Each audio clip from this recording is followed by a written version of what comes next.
হাই আজি মই বহুত হেপী ফ্ৰেণ্ড আহিছে বহুত দিনৰ মূৰত আহিছে দোকান মই নুখুলোতে আহিছিলোঁ এতিয়া মোৰ দোকান খোলা 5 মাহ ৰানিং হৈছেহি মানে কাম এটা কাৰণে আহিলোঁ বন্ধু কাম নহয় এনে দেখা কৰিব আহিছে বহুত ভাল লাগিছে মোৰ মাজে সময়ে আহিব লাগে মইহে যাওঁ খালি আহিম বুলি ভাবোঁ সময় মিলাব নোৱাৰা কামৰ ব্যস্ততা হ'ব লাগে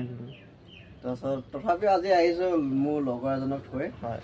আহি কৈ ইয়াৰ বহি লৈছোঁ আহিব লগে যাব আৰু এটা ভিডিঅ' বনাইছিলোঁ দাদা দোকান গুৱাহাটী হয় হয় হয় বুঢ়ী বজাৰ আৰু দলংগাৰৰ মাজতে পৰিছে গুৱাহাটী বৰচলা যাব চবেই যাব তাতে গ'লে লগ ধৰিব পাৰিব দাদাক হয় বন্ধুৱে আৰু মোৰতো বাৰু আছে নাই একো নাই কি দিম আৰু ভাত খাই আহিছিলোঁ আহোঁতে কিবাতো খাব লাগিব চাহ নাখায়